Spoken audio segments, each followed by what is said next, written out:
Então, tô eu aqui de novo trazendo outro programa sem contexto, e no programa de hoje eu vou começar falando sobre música.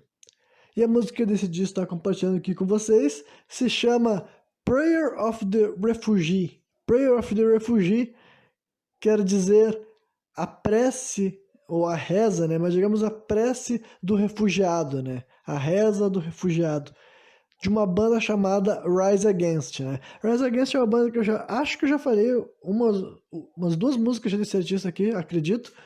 E essa música é de um álbum que foi lançado em 2006, né? Então é uma música que já tem 16 anos de idade. Eu gosto muito, sabe? Deve ser uma das minhas favoritas dessa banda, que é uma banda que, tipo, eu gosto bastante de uma parte específica da carreira deles, depois eu meio que parei de consumir, não tenho muita noção do que eles fizeram por aí, sabe? Só que tem alguns álbuns assim, da segunda metade da primeira década desse milênio que eu gosto bastante. Esse daí, o álbum The Sufferer and the Witness, eu gosto bastante. E essa música daí, Prayer for the Refugee, é uma das que eu gostei desde a primeira vez que eu ouvi. E pra completar depois, ela também tem num jogo. Agora eu não sei se é um dos Guitar Hero. Eu acho que é uma música que tem. Não, acho que no Guitar Hero que tem Paper Rings. E Prayer for the Refugee se pá tem no Rock Band, sei lá, sei que depois disso foi parar no jogo. E também teve um AMV, pra quem assiste anime deve se lembrar que nos primórdios da internet popular aqui no Brasil era bem comum esses vídeos estilo AMV, tá ligado? Sintetizado de maneira simples é aquele meme do Linkin Park tocando na luta do Gaara contra o Rock Lee, sabe? Existia muito essa cultura que colocava música, colocava cenas de ação de um anime e tudo mais. Então tem uma AMV de One Piece que eu achava muito foda, que também colocava essa música também, então foi se acumulando várias coisas que faziam eu curtir ela. Mas, né, o ponto que eu quero compartilhar com vocês é a letra, eu só queria dar uma contextualizada de como que essa música chegou até mim e minha relação com ela. Em questão de como que ela soa, eu também acho fantástica, sabe? Rise Against é uma banda assim, de punk rock, sabe? Que flerta com vários outros gêneros ligados ao punk rock, digamos assim, e como o nome já sugere, é uma música de crítica, né? Só que, apesar dela ter um título que deixa ela vinculada a um cenário específico, uma pessoa que seria um refugiado, né? Um imigrante numa situação assim de guerra, geralmente guerra civil, mas não necessariamente invasão também.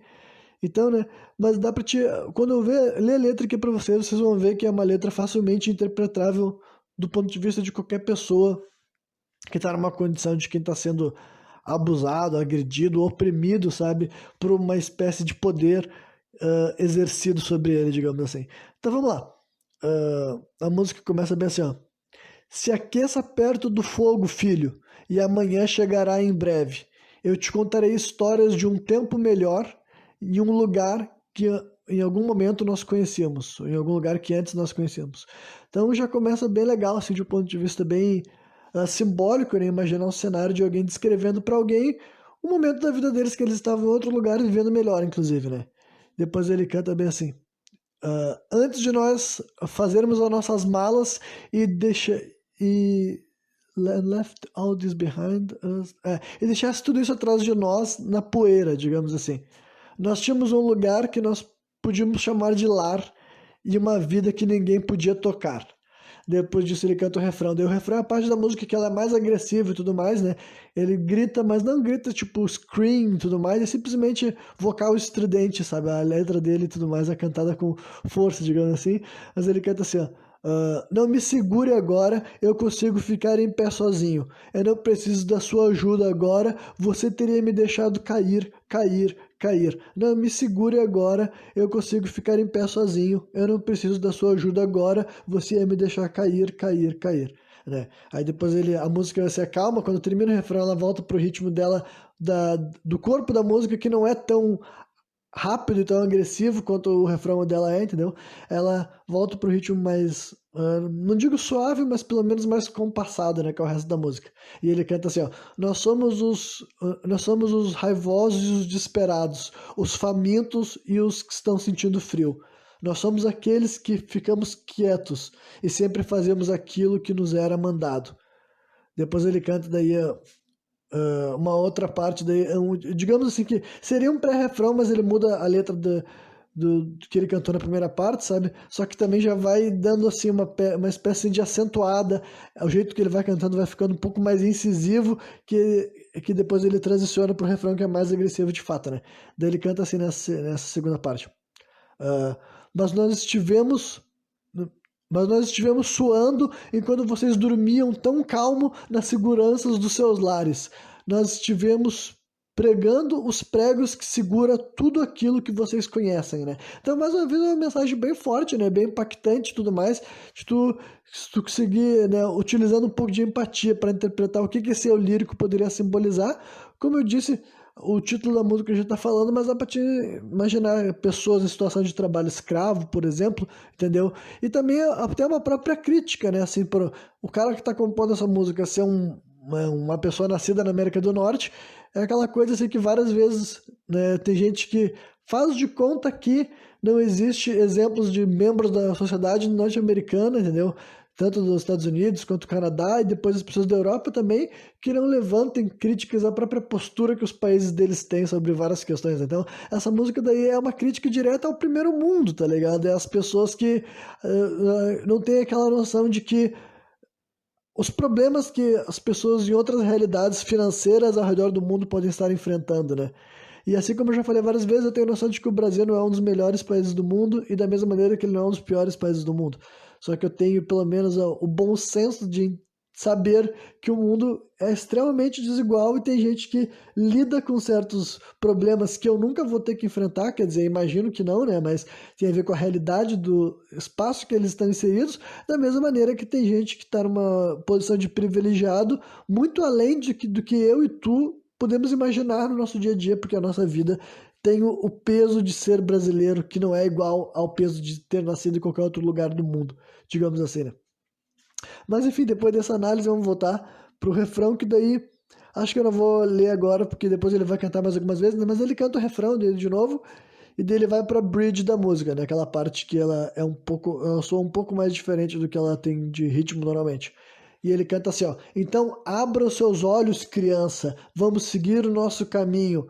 Vi, não, janelas quebradas e cinzas estão nos mostrando o caminho.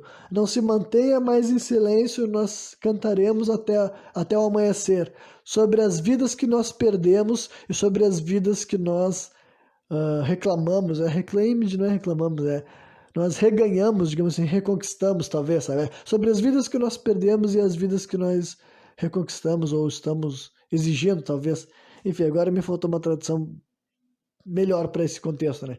E depois ele vai pro refrão de novo, que dele canta duas vezes, né? Só que daí eu vou ler só uma vez para vocês de novo, que ele conclui a música. Ele canta a primeira vez, que é assim, ó: não me segure agora, eu consigo ficar em pé sozinho. Eu não preciso da sua ajuda agora, você teria me deixado cair, cair, cair. Não me segure agora, eu consigo ficar em pé sozinho. Eu não preciso da sua ajuda agora, você teria me deixado cair, cair, cair. Aí ele canta, tipo, ele cantaria o refrão, só que ele é modificado, sabe? Ele só fala assim, deixa eu ver se vale a pena dar uma traduzida em algumas coisas que faz aqui. Ele fala assim: não me segure agora, e depois ele vai cantando com. Ele faz de conta que é um back vocal, ou depois fica front vocal de novo pra mudar um pouco e não ficar exatamente como tinha sido. Eu não vou traduzir mais uma vez, já foi bem sintetizada a mensagem. Enfim, essa era a música, né? Prayer of the Refugee, da banda Rise Against, para quem gosta de punk rock, hardcore, gêneros dessa linha, ou simplesmente querem ouvir algo que seja diferente do que tu escuta normalmente, vai lá, bota essa música pra rodar. Agora que tu já conhece a letra, talvez tu receba ainda mais forte, né, a mensagem que ela tá querendo passar, que nem eu falei, dá pra ser associado com diversos cenários de opressão, né. Enfim, é simplesmente uma música que eu acho interessante, eu sempre gostei bastante, fui com a cara dela, e mesmo depois de envelhecer, ela não perde a graça pra mim, ela continua tendo um valor artístico interessante.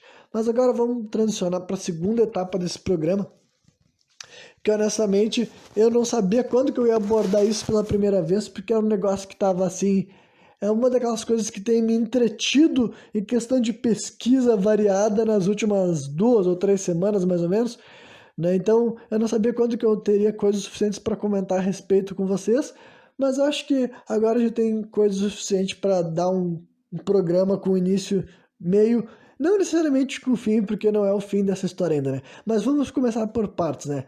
Basicamente, há uns programas atrás, não me lembro agora quantos, porque já deve fazer um certo tempo, eu falei sobre algumas teorias conspiratórias que eu tinha lido na internet sobre aquele lance de Grande Tartária, compartilhei com vocês falando bem sobre a ideia de ser uma conspiração, de não ser algo assim para tu levar a sério e viver a tua vida pensando naquelas coisas. Era simplesmente coisas que, quando eu fui fazer a pesquisa e via no que as pessoas utilizavam como evidência, algumas eu achava mais divertida, outras eu achava mais tosca, mais boba, né? Só que quando eu fui fazer a pesquisa para aquele programa, eu comecei a achar, eu conheci um canal que acredito que ele é, acredito não, eu sei que ele é quem apresenta os programas de assim são duas pessoas gringas, né? Duas pessoas dos Estados Unidos, só que eu não sei quantas outras pessoas estão envolvidas no projeto e tudo mais, né? Só que é um canal que eles não se, eu não sei se eles se descrevem como conspiracionistas, mas eu encaro eles como conspiracionistas, né? Só que ainda assim eu gostava do conteúdo, sabe? Eu gostava do conteúdo no sentido assim de que do jeito que eles faziam o roteiro, no caso, né? Porque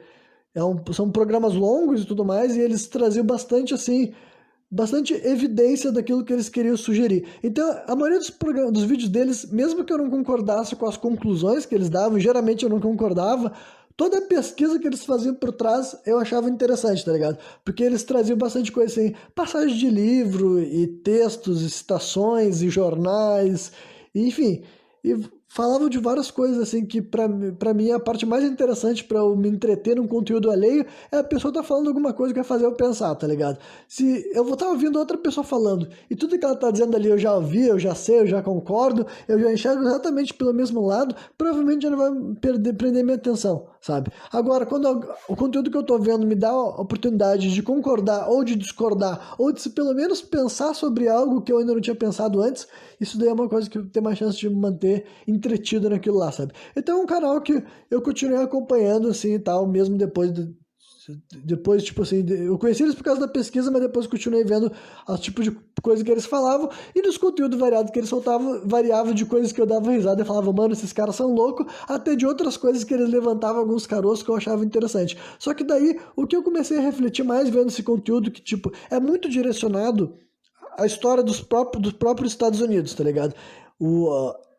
As coisas que realmente tiram o sono do casal que tá por trás desse canal daí, era coisas relacionadas à história do próprio país deles, passados, informações e tudo mais, esse tipo de coisa. Então, era uma coisa assim que, olha, mesmo que eu não concordasse com várias das conclusões que eles chegavam, vendo algumas das coisas que eles expunham ali, né, no passado do próprio Estados Unidos, em vários períodos, cada vídeo deles tinha alguma situação específica ou cidades específicas, alguma coisa mais específica assim para mencionar, sabe? E daí, vendo que lá, fiquei sério, realmente tem algumas coisas curiosas na história dos Estados Unidos e eu tendo a minha opinião a respeito da própria história como um todo, né, sabendo que não existe assim como tu saber como a história se deu. Realmente, o que existe são relatos históricos que são evidência de alguma coisa, mas, né, de modo geral, nunca dá para dizer que algo é comprovado simplesmente por causa de fontes históricas, sabe? Seria tipo simplesmente uma ingenuidade tu dizendo que um ser humano retratando, expondo certos fatos, sabe? De um ponto de vista, da forma que ele compreendia as coisas que ele enxergava, inserido tipo assim, na cultura da qual ele fazia parte, que aquele relato dele é o suficiente para ele legitimar toda uma narrativa que acontece lá em situação específica, sabe? Então a história já tem que ser analisada dessa forma. Então eu pensei assim, bom, realmente eu não me surpreenderia se tivesse várias coisas assim que eu não, que na história da formação dos Estados Unidos que não é exatamente como a gente imagina, sabe? Só que daí eu comecei a me perguntar assim, tá, mas será que não tem coisa assim pro Brasil? Será que, tipo assim, se eu tentasse aplicar algumas das lógicas que eu vejo esses malucos fazendo lá, será que isso também. Será que tem coisa assim no Brasil que entra ali nessa onda e eu não tinha parado para pensar nunca, sabe? Eu simplesmente não tinha feito essas mesmas perguntas sobre o meu país. Aí foi fazendo pesquisa relacionada a uma questão assim de mudança urbana, sabe? Reforma urbanística, porque esse é um tipo de assunto que é muito tema de conspiracionista, sabe? Que é falar sobre espaços urbanos que foram modificados drasticamente em algum período, em alguma fase, né? E isso né, levanta certas perguntas de por quê, como que foi feito, a necessidade, a razão, enfim, todos esses tipos de questionamento que vem por trás. E daí eu fui ver esse tipo de coisa, e uma das primeiras que eu encontrei aqui do nosso país é sobre o Morro do Castelo, né? Então, já vou dizer para vocês que para começar eu nem sabia que esse lugar existia, até fazer um tipo de pesquisa especificamente sobre isso, sabe? Sobre um passado medieval que tinha tido aqui no Brasil, porque, né, o Brasil, o descobrimento dele, né? Eu não acho que o descobrimento é o termo certo, mas, né, mais uma vez, só fazer esse esclarecimento aqui, eu vou chamar de descobrimentos. Caso quando eu falar do primeira chegada de portugueses, sabe, em 1500, lá em abril de 1500, né? Então, foi isso. Então, basicamente, entre 1500 até 1800, dá para dizer que o Brasil realmente viveu um cenário assim medieval, sabe? Só que acredito que muitos de nós estão acostumados a não pensar muito sobre isso, porque, sei lá, talvez porque a gente não tem muitas representações históricas dessa época e algumas outras coisas até passam batido, sabe? Porque esse Morro do Castelo foi um lugar que existiu no Rio de Janeiro até 1922, sabe? A própria fundação das coisas que existiram ali não tem como falar assim exatamente quando que cada uma dessas coisas foram construídas, mas basicamente era um morro de cerca de 60 metros que tinha no que hoje é ali o centro de Rio de Janeiro, sabe? Que é uma das cidades, assim, não é uma das mais antigas do Brasil, mas é uma cidade bem antiga, sabe? Dá pra, acho que provavelmente é uma das mais antigas do Brasil, sabe? Começou a ser feita uma cidade ali, lá pro 1500, e realmente teve um castelo, por isso que tinha esse nome, sabe? Morro do Castelo. Então, existiu um castelo no Rio de Janeiro, sabe? Até 1922, e não só um castelo, tinha uma fortaleza, sabe? Essa fortaleza que ela é dividida em várias partes, eu acho que eu não deixei anotado o nome de cada uma delas, mas uma pesquisa rápida sobre isso eu vou conseguir encontrar o que eu tô pensando, sabe? Mas era uma fortaleza de São Sebastião, se eu não me engano, e que falava que, enfim, tinha proteção, tinha canhão, enfim, era uma estrutura realmente medieval, tá ligado? Daquilo que, por mais que eu soubesse que tinha que ter existido no Brasil, porque, porra, né, período colonial, era rei de Portugal e tudo mais, então, tipo, era uma monarquia, então, evidentemente que o Brasil já teve que ter um ambiente mais parecido com o medieval que a gente viu até por aí, tá ligado? Pelo menos é o que o senso lógico diz. Só que realmente a gente tem essa, talvez por essas questões de reforma urbanística, realmente tenha sido apagado, tá ligado? Então, existiu esse Morro do Castelo do Rio de Janeiro, foi um lugar importantíssimo, sabe? Literalmente, lá tinha igreja, a primeira igreja que estava sendo construída lá no Rio de Janeiro foi construída lá, essa fortaleza e tudo mais. Era um espaço assim. Eu não vou fazer pesquisa aqui agora porque eu vou perder tempo, né? Então vocês pesquisem esse enorme Morro do Castelo, vocês vão ver tudo que tinha lá, sabe? Ou pelo menos o que se sabe que tinha, entendeu? Porque, né? Como eu falei, foi um bagulho que existiu durante muito tempo. Obviamente que ele foi modificado, obviamente que ele foi expandido. Teve várias questões diferentes que modificaram essa estrutura, esse morro como um todo, né? Ele tinha esse nome Morro do Castelo porque ele abrigava várias outras coisas além. Tipo, não porque ele abrigava várias outras coisas, mas ele abrigava várias outras coisas além do castelo, sabe? Mas eu achei curioso essa ideia de que tinha uma própria fortaleza, sabe? Principalmente também porque também isso tem a informação histórica de que ela tinha uma forma de bastião, sabe? E essa forma de bastião é uma coisa que também tem bastante lá nos Estados Unidos, sabe? Em questão assim dos fortes do período do colonização também ele tem essa forma de estar forte, sabe? Que lá fora eles chamam de estar forte. Aqui no Brasil é, digamos assim, uma espécie de polígono, tá ligado? É uma espécie de polígono, se vocês pesquisarem vai dizer que era assim. Outra coisa difícil de imaginar o Rio de Janeiro como uma cidade fortificada, só que foi, sabe? Curiosamente, Rio de Janeiro foi uma cidade fortificada e tudo mais, e a gente não pega mais isso aí, né? Só que o importante mesmo era essa data daí, sabe? Esse 1922, por quê? Porque daí, pesquisando especificamente sobre por que o morro, tipo, a explicação de por que o morro foi destruído e tudo mais, e as imagens que vocês pesquisaram também são muito curiosas, tá ligado? Porque tu vê umas estruturas abertas ao meio, são umas estruturas realmente bem antigas, tu consegue vislumbrar.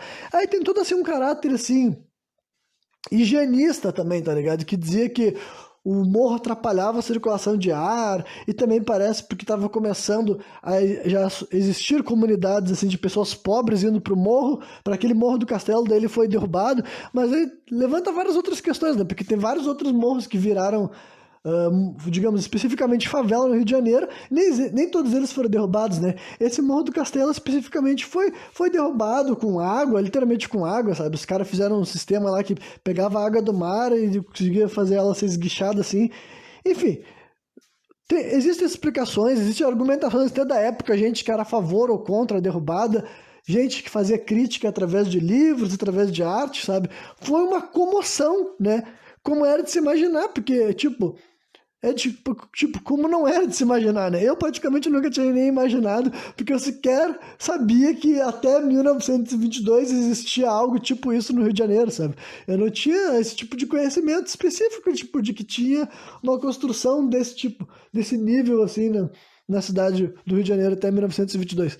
E é normal que a maioria das pessoas também não saibam mais disso, né? Só que por que eu tô falando desse ano? É porque daí rolou daí, essa daí foi a coisa que eu já destaquei que isso aqui é coisa conspiracionista, só para saber o que é conspiração, e sendo honesto, específico, é acreditar que, olha, algumas das coisas estão acontecendo por razões que a gente não sabe, que tem gente que oculta, que tem gente que não fala para ti as agendas deles, as intenções deles, sabe?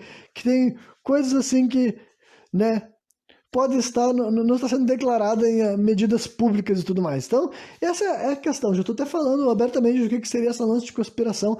Então, né, só que uma dessas coisas de conspiracionismo que eu vi bastante são essas coisas, assim, apontando esse lance de reforma urbanística.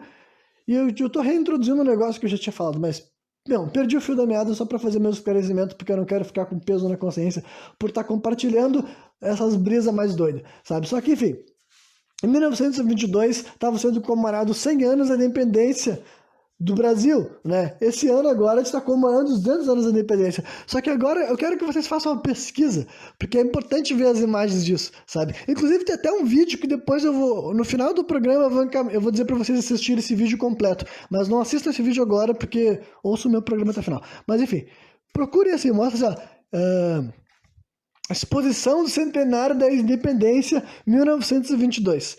Aí vocês vão ver umas imagens que eu imagino que de imediato vai deixar vocês bem intrigados, sabe? Porque eu fiquei de imediato. Só que eu vou descrever o que é dito sobre nós, o que é essa informação que fala sobre o que é isso daí, sabe? O que são esses prédios que vocês estão vendo, todo esse lugar daí e tudo mais. Como eu falei, tem até uma gravação que eu achei... Enfim, eu não posso botar os carros na frente dos bois. Só que realmente pra mim é tão bizarro que isso daí tenha sido Rio de Janeiro em 1922, e eu não vejo ninguém falando sobre esse tipo de coisa, que eu fico assim, mano, é até difícil abordar esse tipo de assunto sem parecer um pouco assim,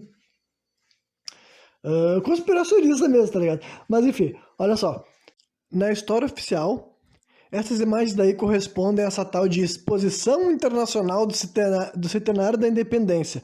Não sei exatamente quanto espaço do Rio de Janeiro ela ocupou, mas se vocês forem vendo pelas imagens, vocês vão ver assim que são tipo...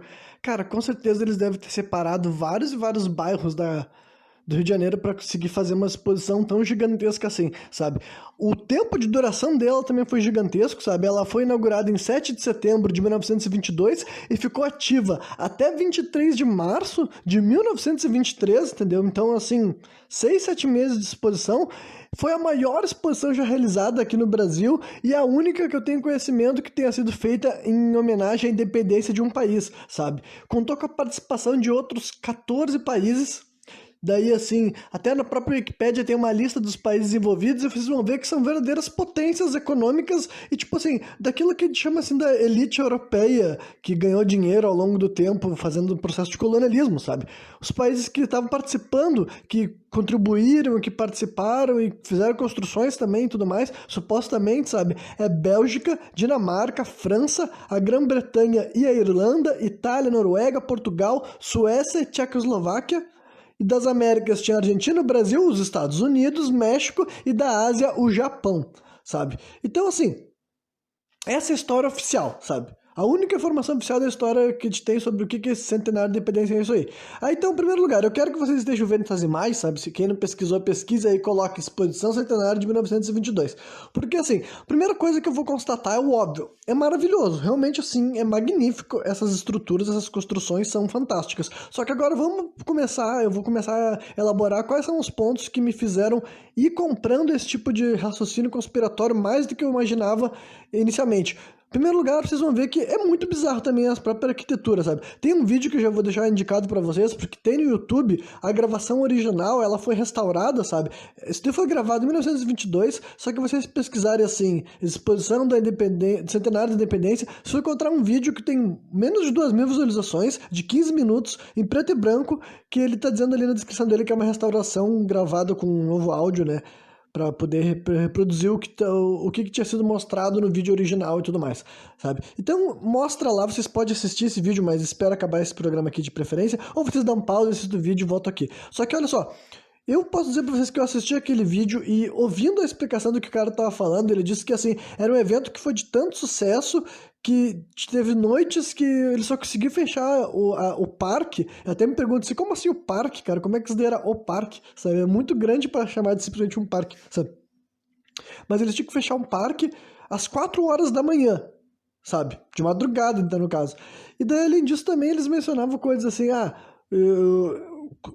audiência média de cada dia, esse parque, essa exposição, recebia cerca de 60 mil pessoas. O que eu imagino, cara, que 60 mil pessoas para uma exposição desse tipo é algo bizarro, sabe? E se tu for ver as pessoas representadas ali, as imagens, cara, não precisa deduzir que aquilo ali não era o brasileiro médio, sabe? Se andava 60 mil pessoas por esse parque daí, pode ter certeza que quase nenhuma delas eram brasileiros nativos. Tu vê pelas vestimentas, pelos traços, realmente deve ser um evento assim, ó. Aqui eu não acho que seja nada conspiratório sugerir que quem frequentou, quem participou, quem entrou dentro dessas construções maravilhosas, eram essas pessoas, assim, ricas já do mundo, sabe? A famosa elite global oligarca, assim, sabe? Não era o brasileiro médio que estava participando disso daí. Enfim, vocês vão ver essas decorações magníficas e vamos começar a botar os pingos nos is. Em primeiro lugar, a maioria desses prédios não existem mais, então não dá nem pra saber muito bem por que desapareceu, sabe? Claro que entra naquela história que eu falei, que é um bagulho, uma tecla que os conspiracionistas lá de fora mencionam bastante. Essa tal de reforma urbanística, essas mudanças que a gente não entende por que sabe, essas coisas teriam sido demolidas, sabe, umas obras arquitetônicas tão lindas, tão maravilhosas, que nem eu falei, cara, se vocês verem o vídeo lá que eu mencionei ali dos 15 minutos, é muito bizarro tu saber que tu tá vendo o Rio de Janeiro em 1922, porque realmente não parece realmente, sabe, umas estruturas muito mais antigas do que 1922, sabe, honestamente.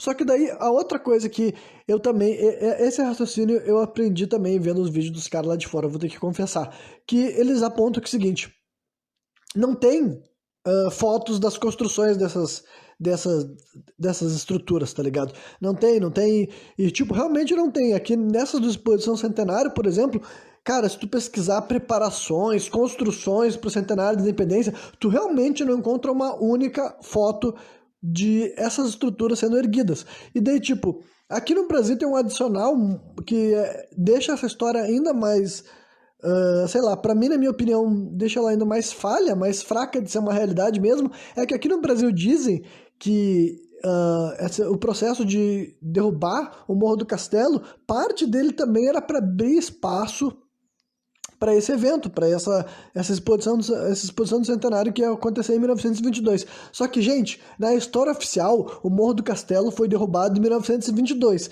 E na história oficial, esse evento foi inaugurado em 7 de setembro de 1922. Então, gente, olha só. Quando exatamente que essas coisas foram erguidas, cara? Tipo, honestamente, quanto tempo vocês acham que demoraria para erguer essas obras? E que vocês estão vendo que são, cara, são arquiteturas fabulosas. E mesmo que seja um esforço global de vários países do mundo, tipo, isso tem que ter sido feito ao longo dos anos, tá ligado? Não tem como o Rio de Janeiro ter construído tudo isso daí em meses, sabe? É impossível, pelo menos não da forma que a gente compreende a arquitetura, ainda mais aqui no Brasil, que é famoso, historicamente famoso por não fazer as coisas acontecer num prazo, sabe? Isso daí realmente não é coisa moderna, essa ideia de obra ter dinheiro desviado e ela demorar dezenas ou séculos para ser feita, sabe? Então, enfim, o que exatamente são as fotos que a gente está vendo, sabe? Quando que elas foram construídas? E só para traçar um paralelo, que também é o tipo de coisa que tipo, poderia não ter nada demais, tá ligado? Poderia ter simplesmente ter as fotos dessas obras sendo construídas e tipo, e o raciocínio mais assim, menos conspiracionista que poderia ser, que sei lá, evidenciaria o quanto que a escravidão ainda não tinha acabado na prática, né? Porque isso é 1922, a abolição da escravidão aqui no Brasil, né? Foi em 1888. Então, teoricamente, já não tinha mais escravidão. Só que, assim, quem estuda história brasileira sabe muito bem que realmente modificar-se na estrutura da sociedade e começar a ver representatividade, sabe? Tipo assim, mais pessoas brancas pegando o trabalho braçal e mais pessoas negras ascendendo, isso daí foi demorando muito mais tempo. Então, quem sabe a razão mais simples e menos conspiracionista de não ter nenhuma foto dessas obras tendo sido construídas é que ia ser algo muito similar ao processo de escravidão, a imagem seria, sabe, apenas pessoas negras trabalhando e tudo mais, e isso era aquilo que eles quiseram evitar, sabe? Então, essa é a versão menos conspiracionista. Só que ainda assim não explicaria o quão rápido isso pode ter sido, sabe? Alguma das informações não pode estar sendo realidade. Ou essa construção daí, sei lá, ela tinha que ter registros dela ter sido feita nos últimos tempos, sabe?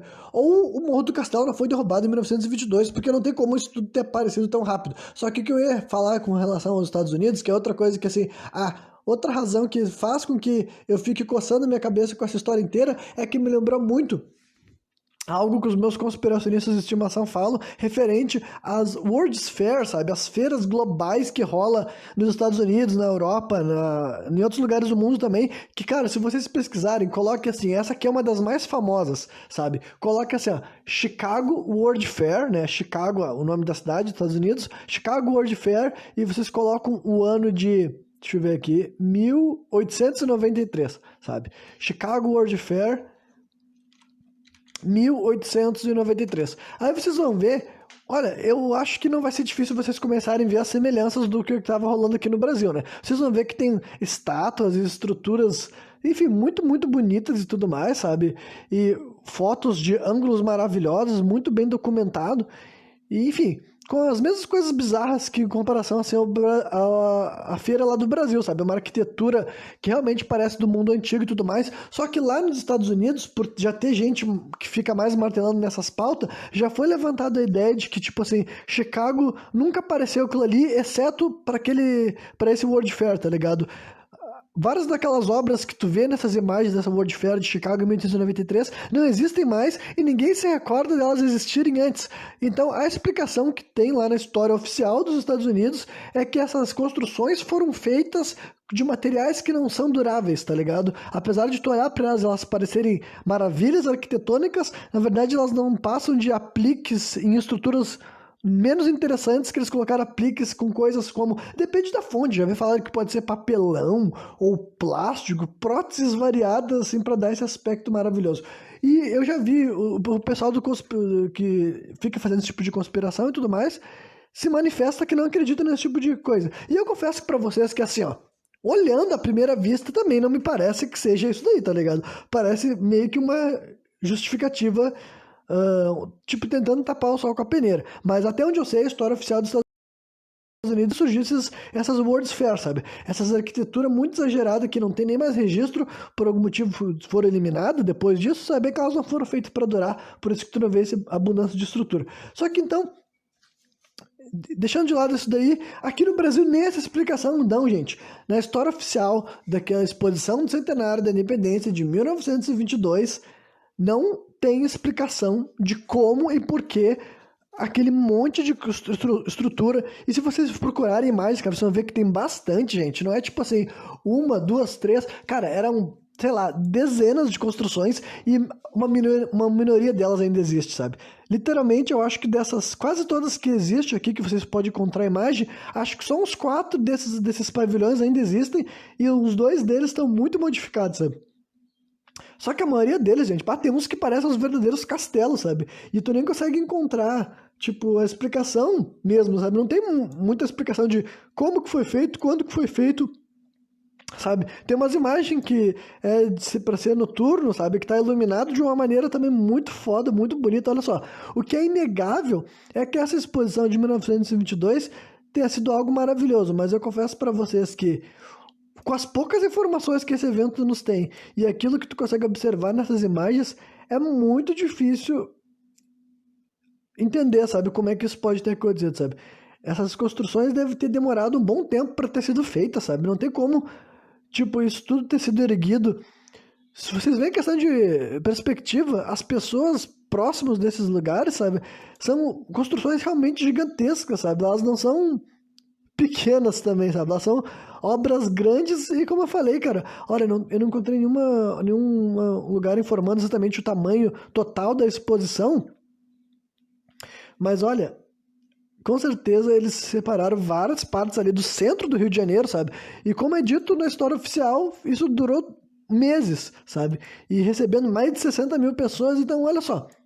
Eu vou dizer pra vocês que eu não tenho medo só a conspiracionista, mas eu acho que tem algo curioso. Ah, e a cereja do bolo, cara, que pra mim é o tipo de coisa que conforme eu vou cavando e vou descobrindo, é o que deixa mais claro que realmente tem alguma coisa estranha rolando nisso, é que nessa parte o Brasil tava funcionando em estado de sítio, sabe? Tipo, em um presidente que teve chamado Arthur Bernardes, que é um cara que eu não sei muito dele, mas eu já vi ele sendo mencionado várias vezes como, assim, o possível pior presidente da história do Brasil, e pior no sentido assim, de ser uma pessoa realmente maldosa, sabe? Ruim, te fez várias, assim, comandou, de certo, várias atitudes que foram, assim, inconstitucionais, digamos, sabe? Inclusive, nesse ano daí de 1922, não, acho que foi em novembro, sabe? Um pouco depois de ter iniciado essa feira, mas em 1922, o Brasil entrou em estado de sítio, que basicamente, muito grosseiramente resumindo, o governo estava agindo basicamente ignorando a Constituição, sabe? Agia do jeito que queria,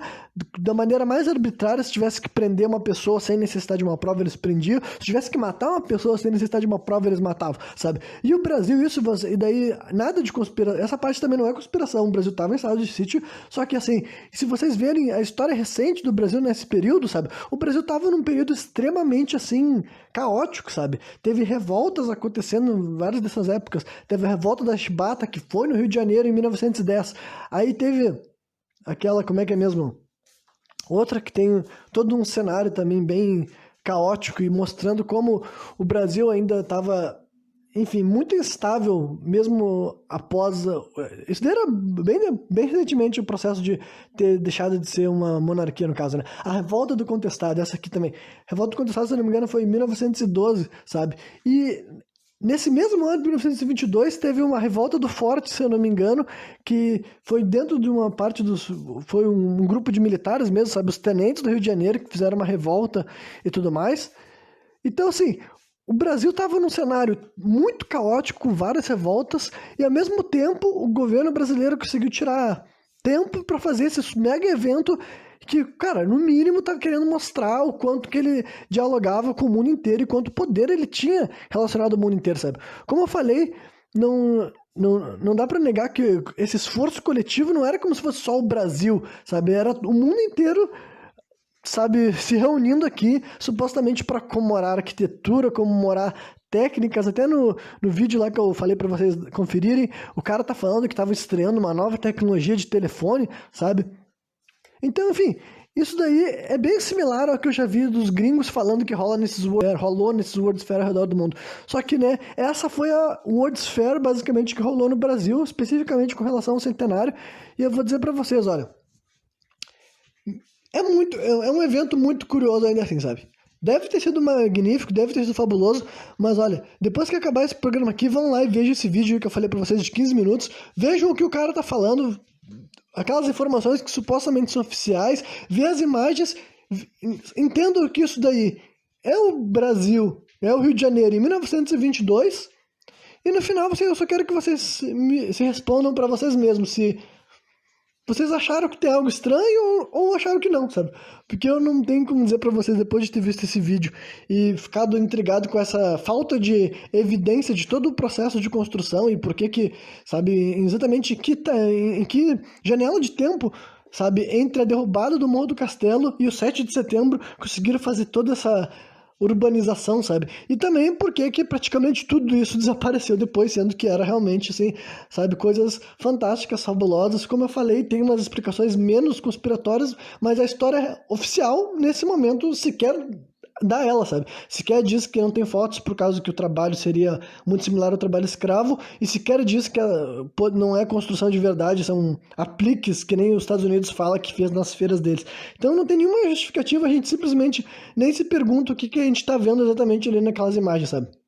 Enfim, sobre essa exposição do centenário, era o que eu tinha para falar por enquanto. Infelizmente, eu não sei se eu vou conseguir qualquer outra informação além daquelas que eu já obtive, sabe? Realmente é um assunto que parece que todo mundo já falou o que tinha para falar e ninguém tem mais perguntas a fazer. E não sei se alguém tivesse perguntas, teria alguma fonte para esclarecer as possíveis dúvidas que ainda ficaram no ar sobre como foi esse evento, como se ele desenrolou, como foi o pré-evento, pós-evento e tudo mais, sabe? Mas enfim, aí esse foi o que me fez entrar de cabeça nessa ideia, daí eu continuei, eu fiquei assim, bom, então vamos começar pelo começo, né? Vamos pensar assim, desde o ponto do descobrimento do Brasil, né? Vamos ver assim, eu comecei a investigar para ver quais outras incongruências sobre essa narrativa eu podia encontrar. Vamos para a primeira parte que a descoberta do Brasil ainda é considerada algo assim acidental, sabe? A chegada de Pedro Álvares Cabral estava fazendo uma viagem para a Índia, só que como ele foi indo muito, muito, muito para o lado, eles acabaram encontrando um novo pedaço de terra que acreditavam ser uma ilha, desceram ali, entendeu? Ficaram, não deram muita bola inicialmente, prosseguiram a viagem para a Índia e apenas um ano depois, sabe, em 1501, veio a primeira expedição para explorar a terra do Brasil. Essa é a história oficial, sabe? Mais uma vez, quando eu tô falando de descobrimento, eu não acho que seja realmente descobrimento, sabe? Já tinha gente vivendo aqui, mas para facilitar o que eu quero dizer, sabe, a chegada dos portugueses aqui, eu vou continuar identificando como descobrimento, sabe? Enfim, então, chega em 1500, ninguém liga, 1501 com essa primeira expedição. Então, essa é a história oficial dessa jornada, dessa narrativa. Ainda assim, não pretendia que o Brasil foi uma coincidência, sabe? Pedro Álvares Cabral tropeçou aqui. Só que daí então, já começa. O que eu achei de coisa assim que eu poderia pensar, porra, será que talvez o Brasil já não estava nos planos de Portugal? Sabe? Será que tem coisas que sustentam esse tipo de visão? A primeira coisa que dá para se levar em consideração é que a esquadra liderada por Pedro Álvares Cabral nessa viagem era a maior esquadra já formada para fazer qualquer viagem desde que tenha se tido conhecimento das navegações, sabe? Em comparação, tipo, eram 14 embarcações no total. 3 caravelas, que são as mais famosas, aquelas que a gente aprende até no colégio, embora eu não me lembro mais o nome de nenhuma delas, mas 3 caravelas e 11 naus. Então eram 14 embarcações no total.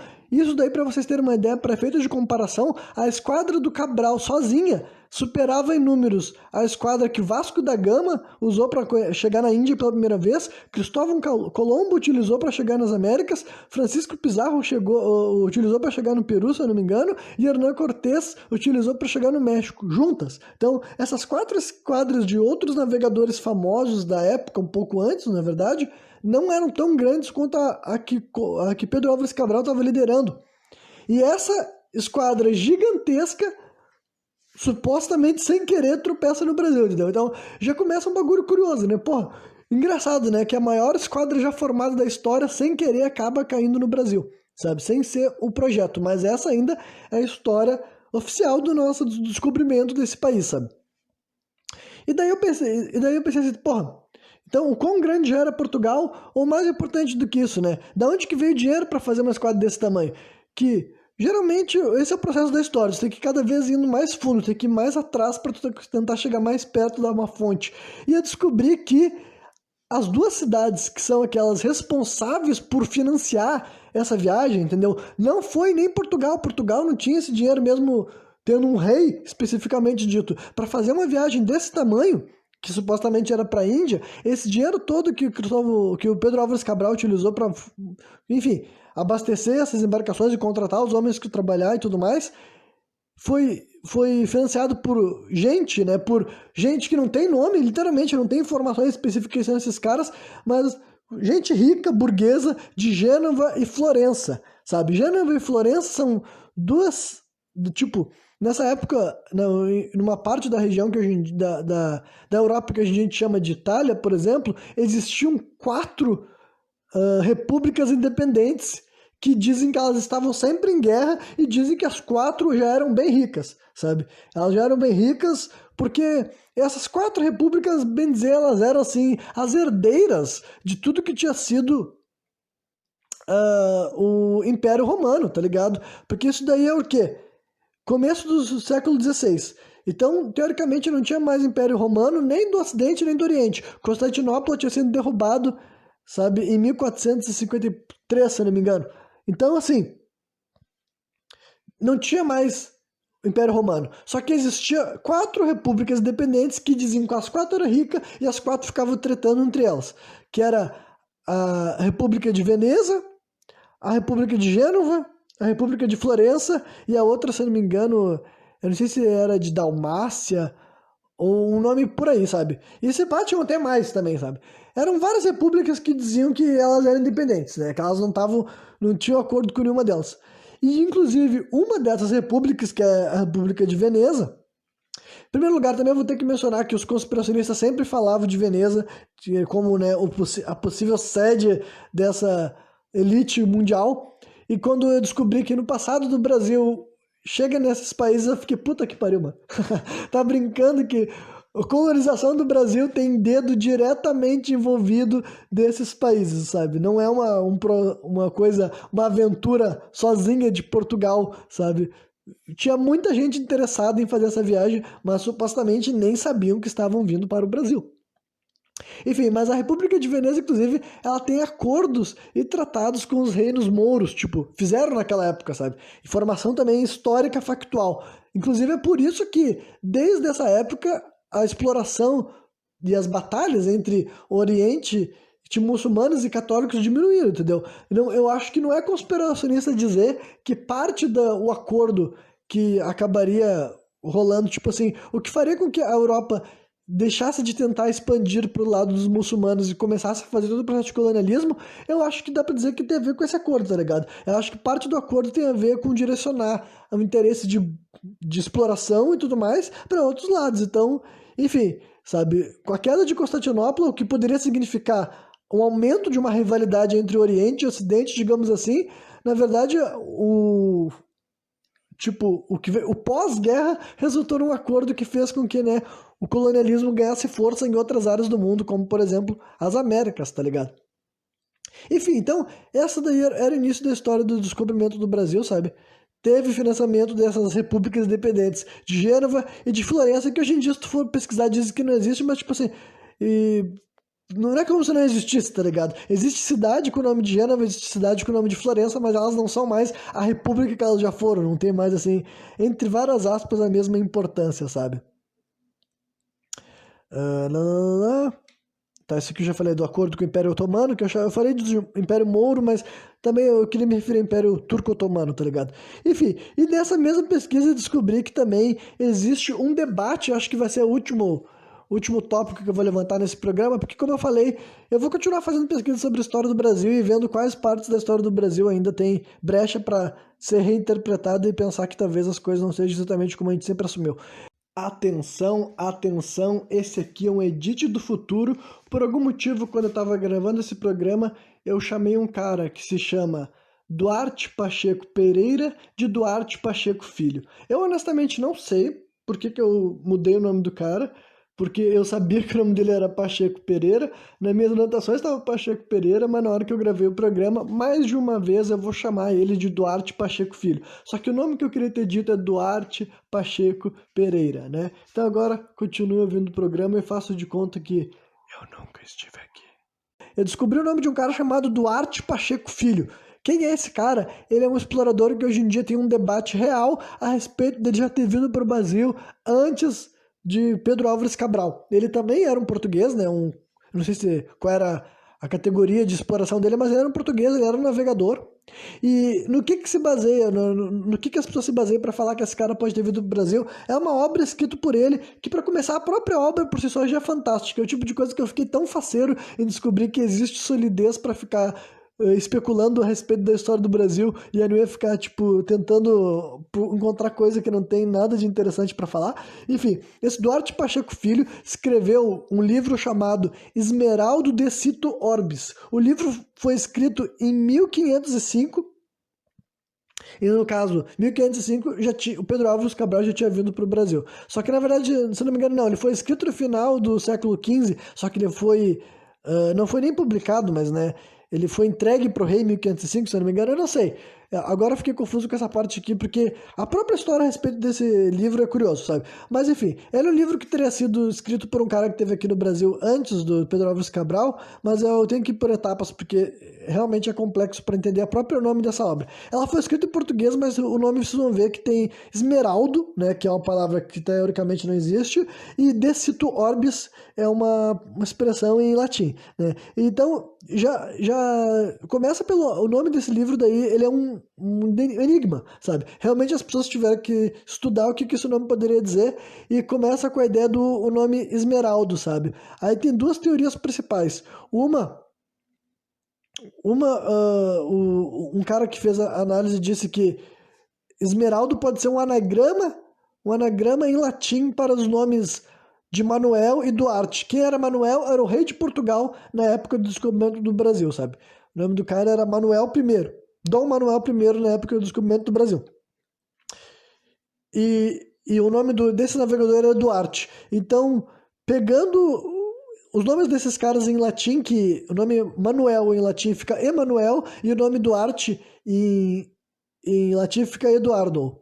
E daí, traduzindo esses dois nomes, pegando as iniciais desses nomes e misturando, eu não sei nem como é que isso daí daria por Esmeraldo. Eu confesso que eu nem consegui entender muito bem, porque seria um anagrama, então seria até um negócio confuso. Só que um outro estudioso a respeito do nome desse livro sugeriu algo que eu consegui compreender mais e à primeira vista parecia que fez mais sentido. Esmeraldo seria o nome do cara, que é Pacheco. Por quê? Porque a esmeralda, né, que é a joia que os portugueses também chamam de esmeralda, era chamada pelos indianos e pelos persas de Pacheque, sabe?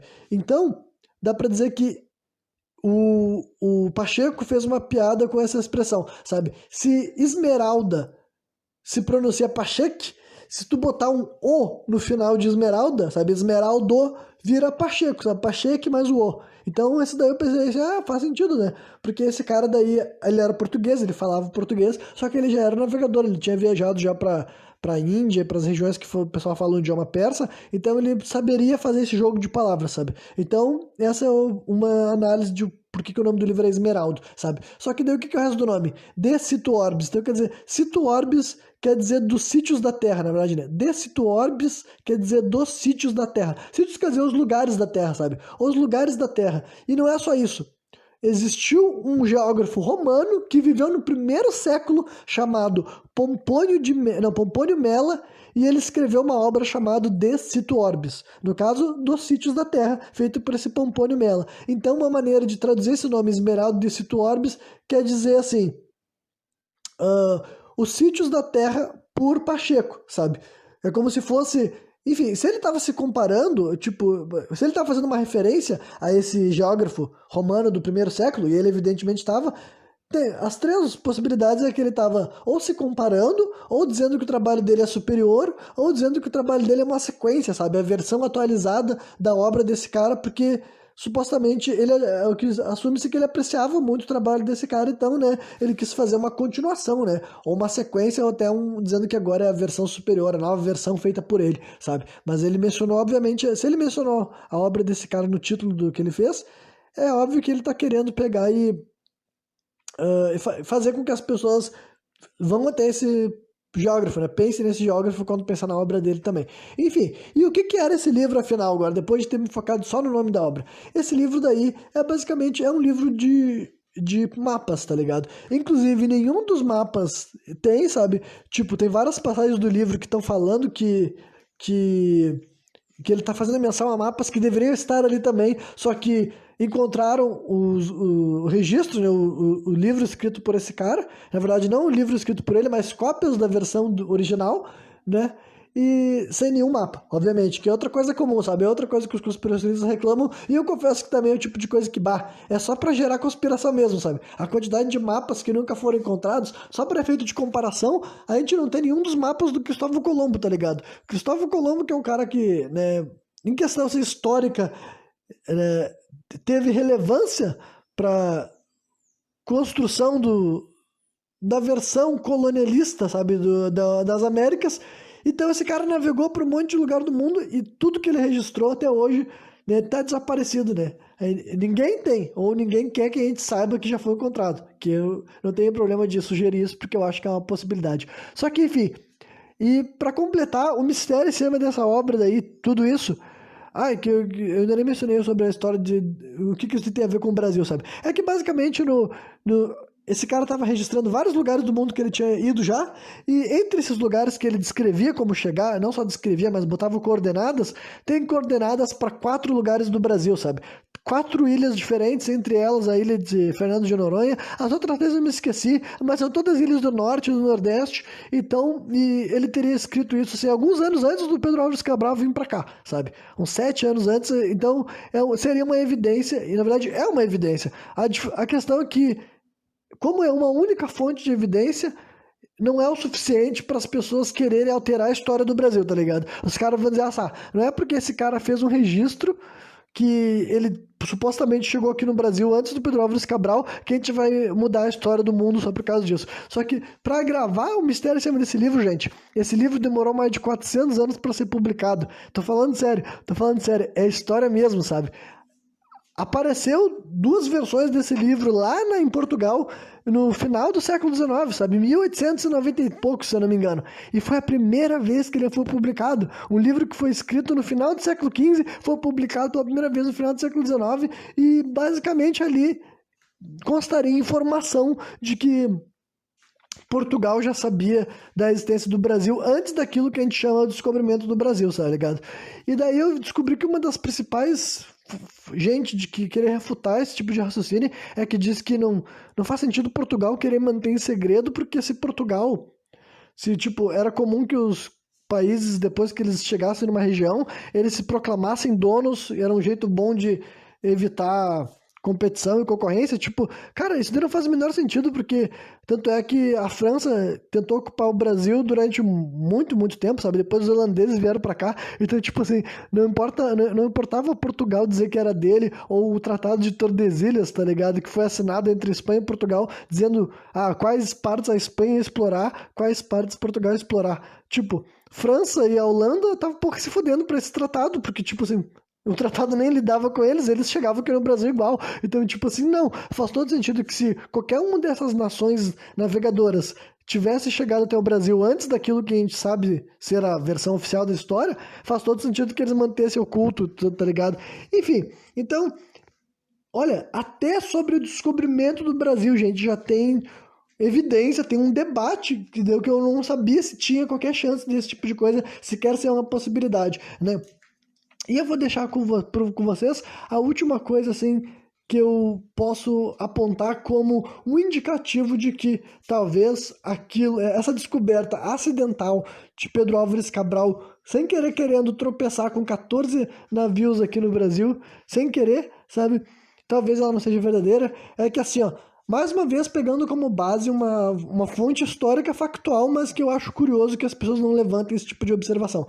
Mas você sabe qual foi o primeiro nome que a terra do Brasil recebeu no primeiríssimo dia que pisaram aqui, sabe? Tem aquele cara que, acho que é, agora, eu devia ter anotado o nome dele, porque é um nome bem famoso. Se eu não me engano é o Pedro Vaz de Caminhas, ou o nome dele é quase isso, sei lá. Mas assim, tem aquele registro da primeira vez que os caras chegaram aqui no Brasil, né? Os portugueses, no caso, os caras, né? Dizem que foi na Bahia.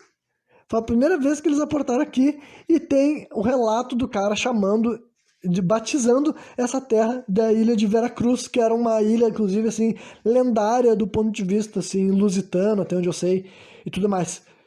E você sabe o que quer dizer a ilha de Veracruz? A ilha de Veracruz quer dizer a ilha da cruz verdadeira, sabe? Então, pense nisso. Pense nisso, sabe? Um povo católico, cristão, chega num lugar supostamente sem querer, supostamente sem imaginar, e eles chamam aquele lugar da ilha de Veracruz, e ainda assim, mesmo depois do cara ter batizado esse lugar da ilha de Veracruz, na história oficial, os portugueses deram as costas, largaram daqui, deixaram inclusive só alguns desvalidos e gente que eles estavam abandonando aqui, sabe? E só no outro ano começou uma exploração real. entendeu? Então, essa é uma das coisas que eu fico assim coçando na cabeça, que é curioso, né? É bem curioso imaginar que uma esquadra tão grande chega num lugar desses, batiza, né, de terra da cruz sagrada, da cruz verdadeira, mas mesmo assim viram as costas, seguem para a Índia e deixam isso aqui parado durante um ano, basicamente, né, de acordo com a versão oficial da história. Então, gente, olha, mais uma vez só para destacar, esse aqui foi um programa assim com caráter conspiracionista, entendeu? Eu especulando sobre possibilidades históricas, mas mais uma vez eu reitero que não existe fonte histórica indiscutível e inegável, tá ligado? Honestamente, não existe. A história é contada por pessoas que, em primeiro lugar, estavam vivas para contar a história, então já começa por aí, entendeu? Quem foi morto, quem foi executado, quem foi perseguido, quem foi apagado da história, por exemplo, não tem como dar a sua opinião, sabe? Não tem como passar adiante a sua história se tu não venceu, entre aspas. Então, assim, sem ser assim, tipo, qualquer pessoa com o pé no chão que vai estudar história sempre tem que ver aquilo lá como relato, sabe? Como uma fonte, não como uma verdade, sabe? É alguém contando uma história. E tem gente que conta a história bem, tem gente que conta a história mal, tem gente que conta a verdade, tem gente que conta mentira, e tem gente que é incapaz de interpretar as coisas com a profundidade certa, e quando eles forem contar uma história, essa história vai ser enviesada. Isso todo mundo vai ser, sabe? Todas as fontes são enviesadas. Os homens de hoje em dia, e os homens do passado e os homens do futuro, todo mundo vai ter um viés, todo mundo vai ter um ponto de vista, sabe? Então, isso daí sempre tem que ser levado em consideração. Então, honestamente, olha, eu comecei essa ideia de, o que será que tem aqui no Brasil? Será que já rolou, assim, mudanças urbanísticas drásticas e tudo mais? Essas estruturas verdadeiramente antigas? Até tem outros que eu posso citar como exemplo, só que agora eu vou guardar para outro programa, sabe? Porque já encontrei outras estruturas aqui no Brasil que são bem antigas, que também se enquadram nos critérios de conspiração que eu vejo as pessoas estando lá fora.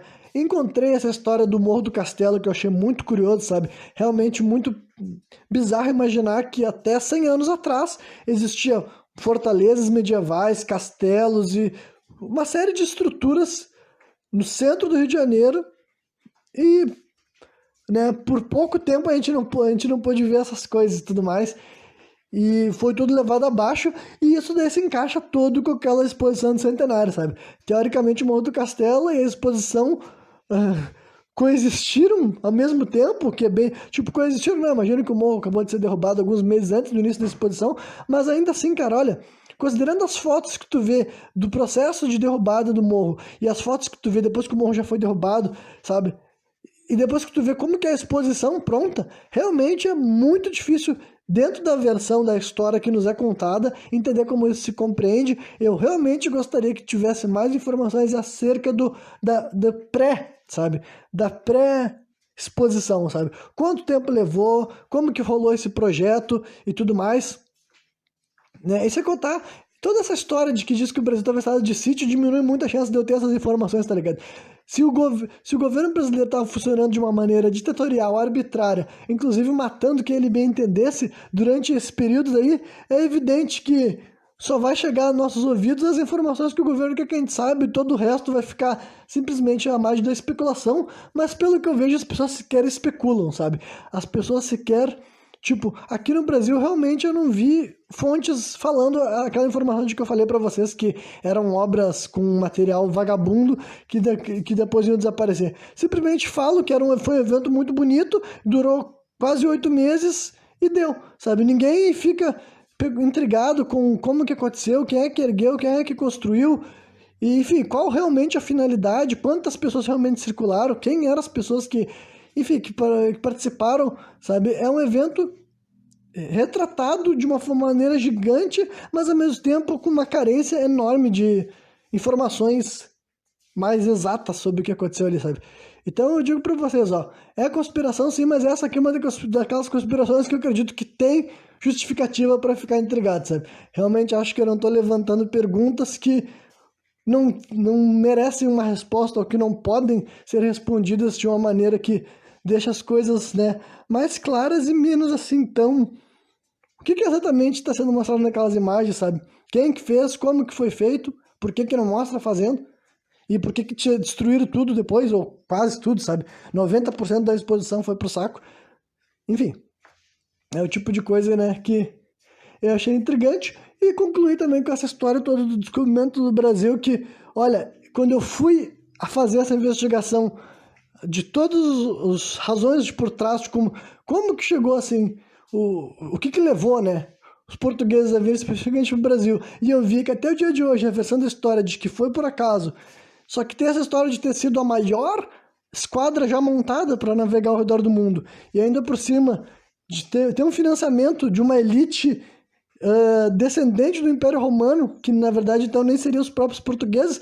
E, né, quem estuda a história do Brasil sabe que o Brasil sempre foi habitado por gente europeia e variada, sabe? Tipo, eu quero dizer assim, as figuras famosas, se tu for ver, tanto assim os governantes quanto os, sabe, juízes e desembargadores, enfim, padres também, tu vai ver que tinha todas as nacionalidades europeias. Então, mais uma coisa que sugere essa história de elite global, elite europeia, pelo menos, sabe?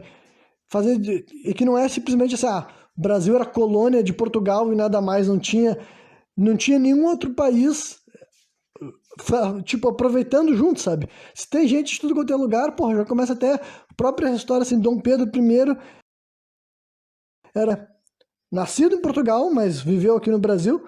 E a esposa dele, aquela dona Leopoldina, que literalmente tinha 7, 8 sobrenomes, o último sobrenome dela é aquele Habsburgo, que é uma das casas mais tradicionais da Áustria, tá ligado? Então a primeira imperatriz do Brasil, colônia, sabe?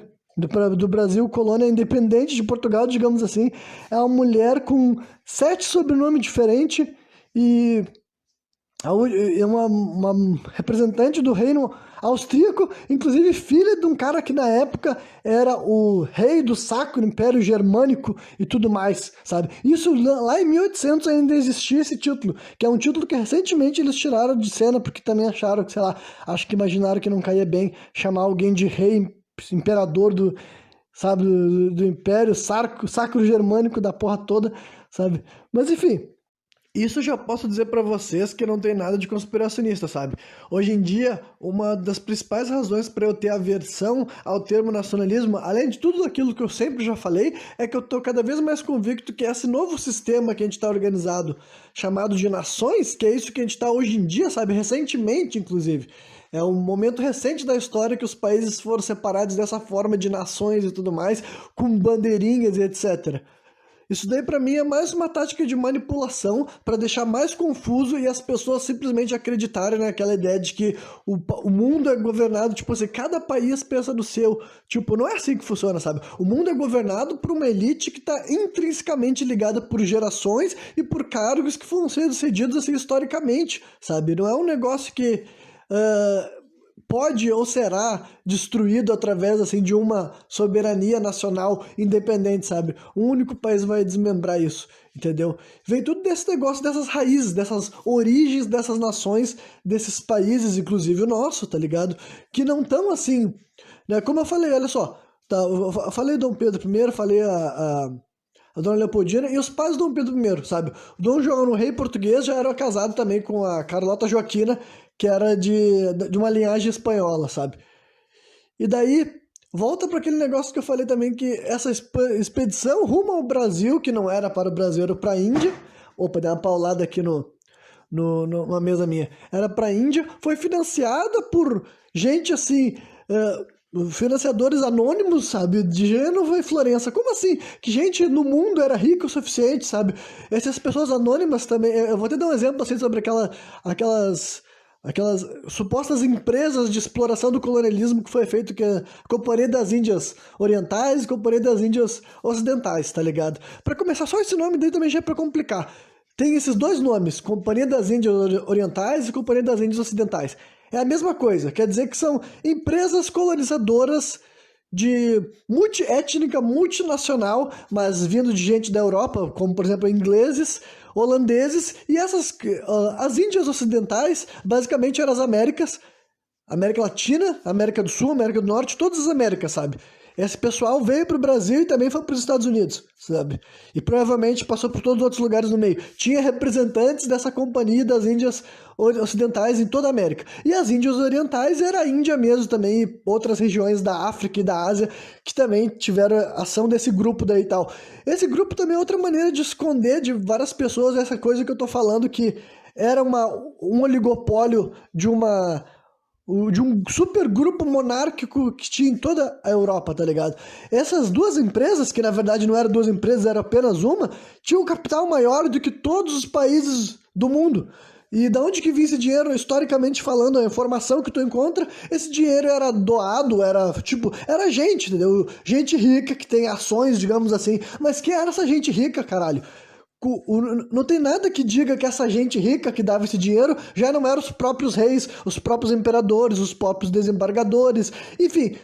Geralmente o poder é distribuído em gente que tinha poder político, militar e religioso, sabe? Quando eu digo religioso, na Europa especificamente o cristianismo, ainda mais nessa fase do colonialismo, tá ligado? Mas o cristianismo já era descentralizado, já tava rolando toda aquela parada assim de protestantismo e tudo mais, já tinha ordens mais militares dentro da igreja cristã, como por exemplo aqui no Brasil especificamente, quem fez esse trabalho foi os jesuítas, tá ligado?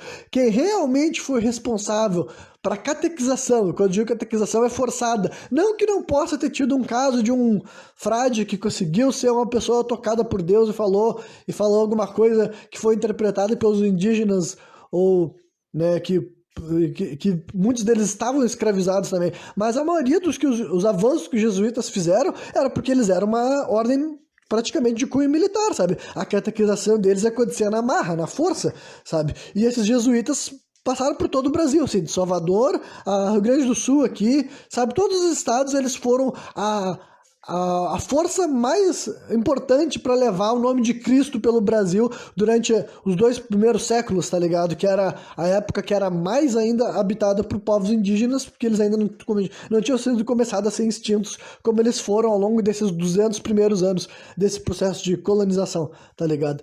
Então, ou tu tinha que ser uma pessoa religiosa, ou tu tinha que ser uma pessoa militar, porque historicamente também, várias vezes militares agiam no governo, embora a maioria desses militares, eles também já deviam ter uma espécie de origem, tipo, o cara era um militar, mas em algum momento da linhagem dele ele era militar de uma alta patente, porque ele é filho de um cara que foi alguma espécie de governante, né? Um exemplo mais claro que pode ser dado é tipo assim, Napoleão, sabe? Napoleão foi essa figura supostamente responsável por descentralizar o poder monárquico, mas Napoleão também não é como se ele representasse o povo, tá ligado? Napoleão representava uma elite militar, só que não necessariamente, até onde eu sei, ele era um cara ligado a um vínculo monárquico, mas ele se estabeleceu no poder, mas durante aquele período ali que ele estava começou com a revolta francesa, depois ele começou a atacar outros reis.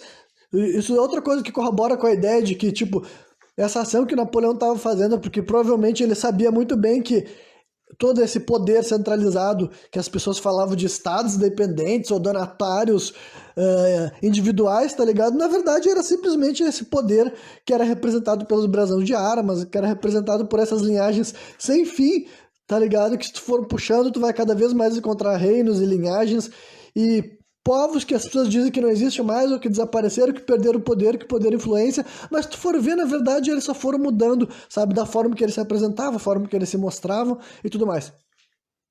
Mas enfim, aí voltando porque eu tava falando de Napoleão, tá. Então, foi justamente por causa das atividades de Napoleão, por exemplo, que o Dom João, o pai do Dom Pedro, veio para o Brasil, né, que foi até onde eu sei, foi a primeira vez na história do Novo Mundo, que também é um nome criado por Veneza, sabe? Tem um livro italiano mesmo que o nome é Como Veneza construiu, não é construiu a América, não. Como Veneza inventou a América.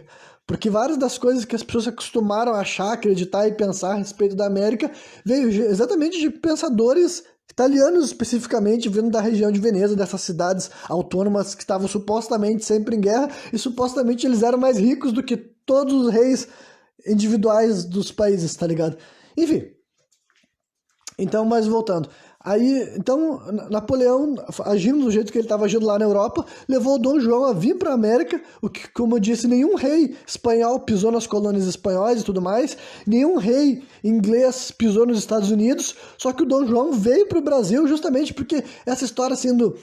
Tipo, o Brasil, em alguns momentos, ele estava sendo preparado, e não que ele ainda não seja, de certa forma, para ser o Portugal 2, tá ligado? Tanto é que Dom João veio pra cá, pra morar aqui, com toda a corte dele e tudo mais, embora depois ele tenha voltado para Portugal por causa de questões políticas lá do próprio país de Portugal, que eu não vou ficar abrindo nesse exato momento aqui no final desse programa, né? Mas então... Teve essa atividade do Napoleão que poderia ter significado uma razão para não achar mais que existe essa elite que está sendo preservada há muito, muito tempo e hoje em dia é dificílimo tu conseguir traçar uma ancestralidade desse pessoal, tipo, porque o cara pode ter um nome público que não remete à linhagem dele, mas se tu fosse capaz de investigar em todo mundo que a família dele tem compartilha DNA, tu veria que até o dia de hoje ele também compartilha esses DNAs de gente que foi... Tipo, tá no poder, olha, há séculos, para não dizer milênios, tá ligado? Mas enfim, aí o que eu tava falando? Napoleão, nananana, Dom João veio pro Brasil, linhagem, enfim, tanto faz. Mas agora, indo para outra linha de raciocínio, já que eu tinha mencionado, assim, a guerra do Contestado, eu vou mencionar mais um pouco, tipo, essa Batalha do Contestado foi uma revolta que aconteceu aqui no Brasil num período que estava acontecendo bastante, sabe? Assim que tinha sido declarado a República, digamos assim, né? Pós a independência, 1822, República 1889, através de um golpe de Estado, sabe? Através de um golpe de Estado. Então ainda estava o começo dessa ideia de república, existia muito assim, inclusive levantes populares para se reinstalar uma monarquia, e isso daí existe muita coisa difícil de ficar contextualizando nesse momento para explicar o porquê que não é tipo assim, ah não, quem era a favor da república estava certo e quem era a favor do retorno da monarquia estava errado, sabe? Até porque tinha, que eu falei, tinha levante popular, sabe? Essa guerra do Contestado tinha bastante disso. Essa região do Contestado era uma parte que realmente tinha esse nome porque ficava principalmente numa parte que hoje em dia corresponde a Santa Catarina e o Paraná. Só que naquela época não era muito claramente Santa Catarina e o Paraná, só que hoje em dia são 6 cidades desses 2 estados, sabe? Então é uma parte que toca nos 2 estados, digamos assim, e tipo, não é as capitais, entendeu? Não pense em Florianópolis, em Curitiba, tá ligado? Não é essas partes que têm mais atenção e mais renda. Realmente são os interior desses estados e que eles têm uma história de uma revolta que é bem interessante e que inclusive até não vejo sendo muito mencionado, tá ligado?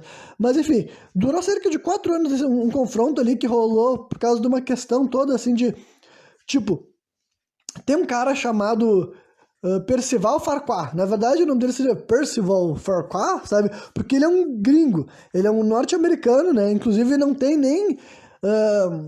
tipo, esse sobrenome Farquhar, apesar dele, obviamente, não ser um nome assim, tipo...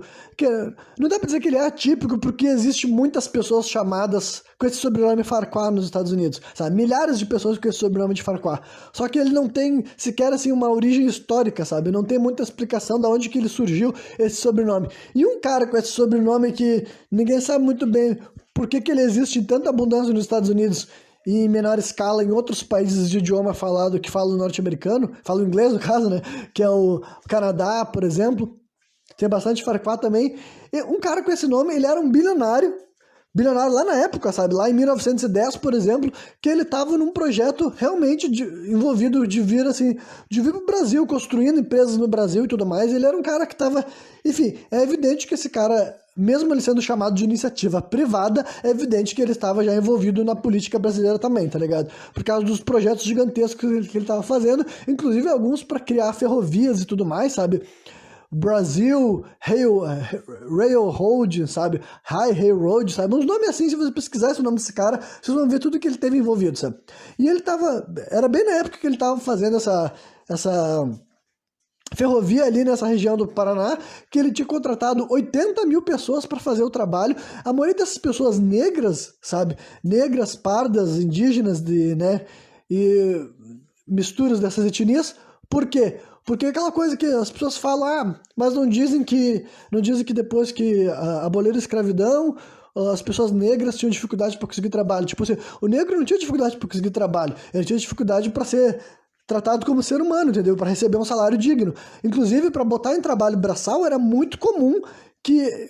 Por isso que aquela história que não mudou muito da situação da escravidão, tá ligado? Ainda as pessoas negras elas eram colocadas para fazer esse tipo de trabalho, como, por exemplo, para criar uma ferrovia, tá ligado? A questão é que agora eles não eram mais chamados de escravos, eles eram chamados de pessoas livres, mas o quão diferente era o tratamento, o quão diferente os empregadores tratavam esses seres humanos, tá ligado? Esse é o ponto que as pessoas têm que entender que, olha, a data da abolição da escravatura ela é muito simbólica, entendeu? Mas para haver, de certo, uma verdadeira transformação social na forma que as pessoas são tratadas, isso daí não aconteceu durante o dia, isso não aconteceu sem luta, não aconteceu sem batalha. Mas enfim, esse confronto daí nem foi especificamente por uma razão tão ligada a esses resquícios. Foi simplesmente porque o trabalho foi abandonado, sabe? Literalmente pararam de fazer a ferrovia. Um monte de pessoa que tinha se mudado para aquela região ali, sabe? Simplesmente começaram a fazer casa, fazer alguma vida ali, porque eles iam trabalhar ali anos para construir essa ferrovia. No final das contas, o trabalho foi abandonado, eles iam ficar sem trabalho, sem nada, e iniciou-se uma revolta, sabe? Popular, que como, tipo, com números assim, mais uma vez, aquela coisa assim que os números que vocês vão encontrar a respeito, né? É uma data que já passou 100 anos, é uma guerra que pensa assim que quem é que fazia essas contagens desses números, quem é que divulgava, sabe? Mas é uma batalha que até pelos números que se encontra é muito impressionante. Falaram que cerca assim de 40 mil pessoas chegaram a fazer parte do exército rebelde, e daí tem relatos mais específicos de que 20 mil deles se mobilizaram para uma batalha em específico. Isso daí é muita gente, pessoal. Isso daí é uma batalha de proporções, assim, é guerra, literalmente é uma guerra, sabe? Não dá para chamar de outra forma. E tem toda uma história ainda mais incrível, que até a origem, a formação de haver o desejo popular, por que está sendo definido como revolta? Quando começou realmente o confronto, começou, sabe, deixou de ser assim, a gente acha que está injusto, e começou assim, vamos começar a matar outras pessoas para conseguir reivindicar os nossos direitos, sabe? Até chegar esse momento do início desse confronto violento, armado, tem toda uma história que não é exclusiva dessa batalha. Várias dessas revoltas, assim, que eu não vou poder citar todas elas, mas tipo essa cabanagem também, por exemplo, tem uma história de ter uma pessoa, uma figura messiânica que viveu, que existiu, né? Tipo, existem muitos relatos de pessoas falando dessa pessoa, sabe? No caso desse confronto do Confederado, era um cara chamado José Maria, sabe? José Maria, ele era meio que um andarilho, ou um mendigo, se vocês preferirem, sabe? Descrito com uma aparência tal, e, né, provavelmente uma pessoa morena, parda, sabe? Nessas descrições, e que ele passava ensinamentos que tinha ensinamentos muito cristãos, tá ligado? Não se esqueçam disso do contexto do povo brasileiro. Que tipo de pessoa o povo brasileiro... quais mensagens o povo brasileiro estava mais acostumado a ouvir e quais mensagens o povo brasileiro estava mais acostumado a se sentir tocado também. E a mensagem dele, então, era um bocado monarquista, era um bocado, assim, dos nossos padrões, interpretando o que ele tá falando, tá ligado? Era monarquista, era cristã, mas foi essa figura daí que teria desencadeado lá no começo do século XX, daí, 1910, 1911, uma menina que ela também... Essas fontes, tipo assim, não tem comprovação de que ela existiu, mas se vocês pesquisarem a história do Brasil, vocês vão encontrar esse tipo de relato bem folclórico, tá ligado? Era uma menina que, quando ela tinha 15 anos de idade, ela tava liderando esse exército de contestado de 20 mil revoltosos, tá ligado? Ela era uma menina que o nome dela daí era Maria José, né? Porque ela dizia que ela se comunicava com o José Maria. O José Maria, ou João Maria, acho que eu não tenho certeza.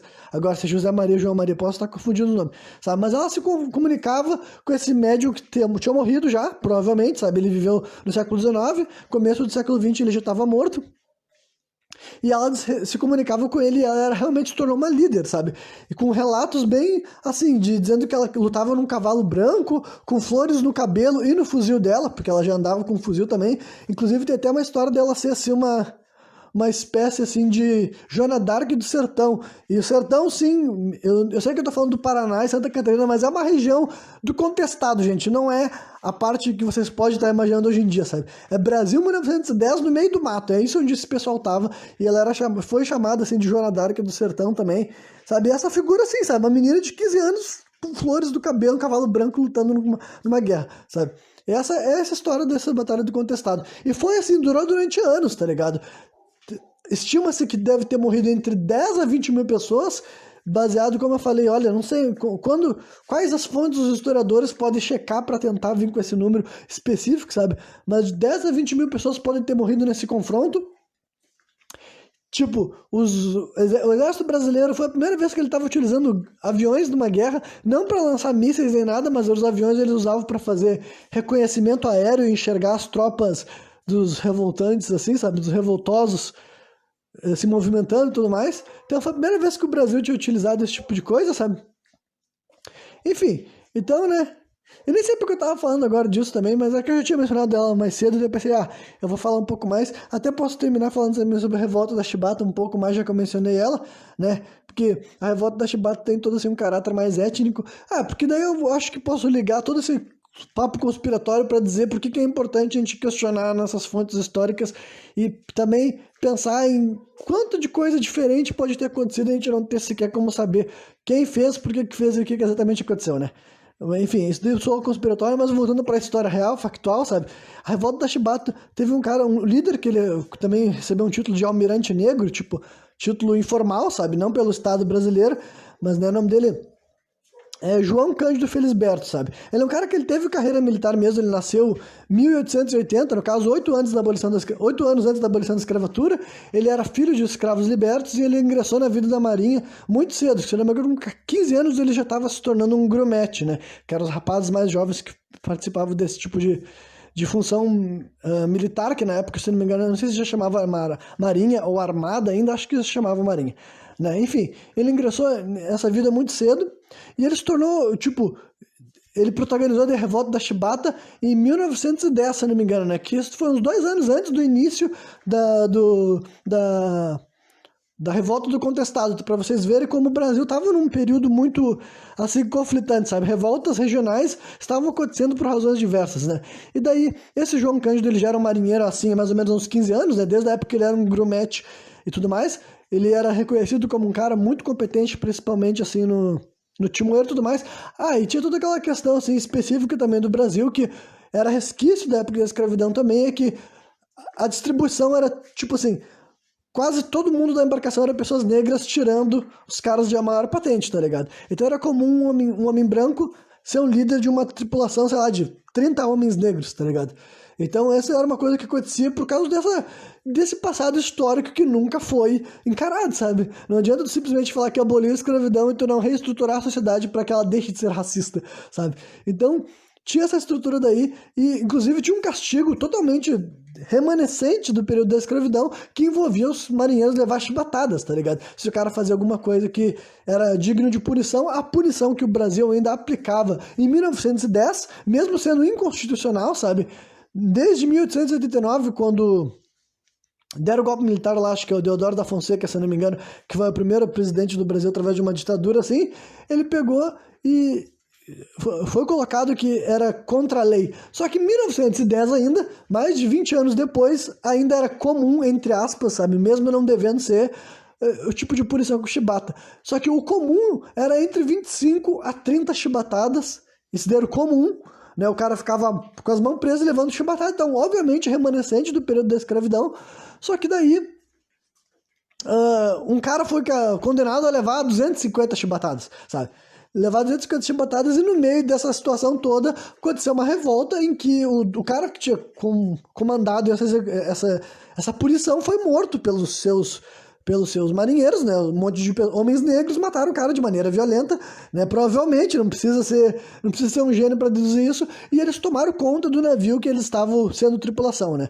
E daí isso aconteceu paralelamente em 2 navios, que eram 2 encouraçados, um chamado Minas Gerais e o outro chamado Belo Horizonte, se eu não me engano, ou Bahia, não, é Bahia e Minas Gerais, né? São 2 encouraçados que o Brasil tinha comprado da Alemanha, se eu não me engano, e tinha mandado esses pessoais todos fazer um treinamento lá na Inglaterra para eles aprenderem a utilizar essas máquinas de guerra, porque eram aqueles navios mesmo, com canhões e tudo mais, né? É outra coisa muito curiosa sobre a história do Brasil, tipo, principalmente anterior a isso já é 1910, já é bem recente, mas já que eu fiz essa menção aqui, o Brasil tem um histórico militar muito mais extenso do que a gente está acostumado a pensar, porque, como eu falei, o Brasil não era assim, não é como se a história do Brasil tivesse sido vista colônia de Portugal. Essa é uma forma muito simplista de querer reduzir esses quase 500 anos desse período conhecido como colonização, sabe?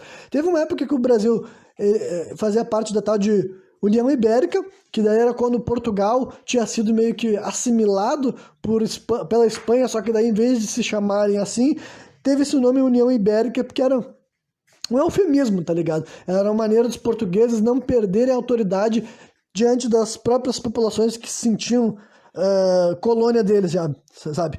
Então, durante essa época, era super comum que os militares ditos como brasileiros trabalhassem em missões variadas, e quando digo missões variadas, é batalhas, confrontos, e saques, invasões, enfim, coisas que provavelmente a gente nem tem como ter acesso e que só fica para quem fez e pelos poucos que leram os registros do que aconteceu, tá ligado? Então, o Brasil passou por todas essas etapas. Teve alguma época também que ele era posto em posição de igualdade com Portugal, sabe? Como se... deixando bem claro que a governança, né, era... tipo, a elite brasileira, no caso, era a mesma elite portuguesa e eles ficavam trocando informações e espaço e importância geopolítica em várias questões, sabe? Tudo isso daí é só para dizer que o Brasil já fez muito mais coisa em questão de guerra. Gente que estava vinculado ao Brasil fez muito mais coisa em questão de guerra do que a gente imagina, porque a gente tem essa versão brasileira moderna, que eu nem sei a partir de quanto tempo dá para começar a dizer, sabe? Mas, né, no mínimo, pós-independência, sabe? Pós-independência não, pós-declaração da República, sabe? Que são os últimos 120 anos, e talvez nesse período seja um dos períodos que o Brasil teve menor atividade militar em compensação a tudo que ele fez nos outros tempos, até porque tem muito mais tempo para isso, né? Mas, enfim, voltando para a revolta da Chibata, os caras foram fazer um treinamento da Inglaterra, e daí eles sabiam pilotar. Inclusive, tem até relatos também daquele mesmo momento que... tinha gente da França e da Holanda em outros navios no Rio de Janeiro, que é um bagulho meio curioso, né? Por que tem navio holandês, por que tem navio francês no Rio de Janeiro, sabe? Em 1910, sabe? O que estava acontecendo lá? Mas enfim, e os caras relatando que a movimentação daqueles navios que tinham sido dominados pelos marinheiros revoltosos era incrível, sabe? Chegou até, foi um bagulho que foi noticiado fora do Brasil em jornais, por causa que os caras falaram, nossa, se quem está dirigindo quem está pilotando esse encoraçado é um marinheiro, deve ser o melhor marinheiro do mundo, sabe? E um deles estava sendo pilotado por João Cândido, sabe? Porque ele já era um marinheiro experiente mesmo, sabe? Excepcional, digamos assim, pela própria história. Mas enfim, aí eles ficaram apontando os canhões em direção ao Rio de Janeiro mesmo, sabe? A praia e as instituições da estrutura do poder, disseram que eles deram disparos no Morro do Castelo, o Morro do Castelo que eu mencionei no começo desse programa, inclusive tem reportagens de que 2 crianças foram mortas, tu consegue ver jornal dessa época, de 1910, quase mais, olha só, eu não tô querendo dizer que é mentira, eu também não vou querer ofender uma possível criança que foi morta há 110 anos atrás, no meio de uma revolta. Só que agora, é muito estranho também a própria foto, porque é uma menina e um menino, e cada um deles, a foto que eles escolheram mostrar para as pessoas, é cada um deles deitado de um lado, sabe? A menina deitada para um lado, o menino deitado para o outro, os dois com o corpo totalmente tapado, só dá para ver o rosto das crianças, né? E ver que são crianças brancas, por exemplo, que isso também alimentaria essa narrativa racista e tudo mais, né? Tem o nome dos dois, que também eram nomes, assim, bem... tipo, claramente nada a ver com o nome brasileiro de hoje em dia, né, por questões compreensíveis e tudo mais, e ainda tá dizendo ali no jornal que o corpo de um deles foi despedaçado e teve que ser remontado para conseguir fazer o enterro, tá ligado? Devido aos disparos de canhão que é realizado no Morro do Castelo. Então, tudo isso daí, mais uma vez, uma coisa se liga a outra, pelo menos, né? Só que o final dessa revolta foi positivo, digamos assim, que o que eles estavam reivindicando nesse momento era, eles queriam anistia, no caso, eles não queriam ser incriminados por ter matado aquele cara, aquele oficial, porque foi uma coisa assim legítima, digamos assim, tá ligado? Porque o cara tava fazendo um absurdo ali, né? E queria que desse por isso mesmo, e foi concedida a anistia, sabe? O governo brasileiro disse que eles podiam devolver os navios, que não ia dar em nada e tudo mais. Só que vocês devem imaginar que não acabou por aí, né? A história acabou por aí durante vários meses, ficou quieta, só que meses depois teve uma nova revolta que não era com esses mesmos homens, tá ligado? Mas outros marinheiros também, provavelmente. Provavelmente não, com certeza sim. Só que daí aproveitaram essa nova revolta para capturar vários revoltosos desse momento da revolta da Chibata. Inclusive o próprio João Cândido Felisberto, tá ligado? E eles foram colocados numa cela minúscula, sabe? Aquelas coisas que a gente vê até hoje em dia no Brasil, que era para ter sido colocado poucas pessoas e colocaram muitas. E para completar, antes deles serem encarcerados lá, tinham limpado a sala com cal, né? Com cal, em água e etc. E cal é algo totalmente tóxico. Aí deixaram esses caras presos num lugar, sabe? E, mais uma vez, eu também não acho que tenha sido por acaso, tá ligado? Eu duvido que essa maldade foi feita por acaso. Acho que já era um plano mesmo pra matar esses caras lá. E dos 18 que foram deixados lá, nessa mesma cela, que deveria caber uns 4, 18 deixados nessa cela durante o fim de semana inteiro, porque era o fim de semana do Natal, sabe? 24 de dezembro, os caras da delegacia deixaram os caras presos, foram pra casa comer peru, voltaram na segunda-feira e dos 18 só tinha 2 vivos, um deles era o João Cândido. Mais uma vez ressaltando que definitivamente era um cara extraordinário, né? Por a história da vida dele até aqui deixa claro que o sujeito, assim, realmente estava aqui para passar uma mensagem com a vida dele. E daí não morreu, né, e tudo mais, só que depois ele nunca mais voltou para a Marinha, né? Foi solto, foi proibido de ser marinheiro, tudo mais. Até onde eu sei, a Marinha oficialmente nunca mudou o status dele, tá ligado? Eu acho que hoje em dia, se tu entrar nos registros da Marinha, ele deve ser considerado simplesmente um cara revoltoso, sabe? Não deve ter nenhuma condecoração, nenhuma homenagem, mas, né? E ele viveu até 1969, então, né, bem contemporâneo, né?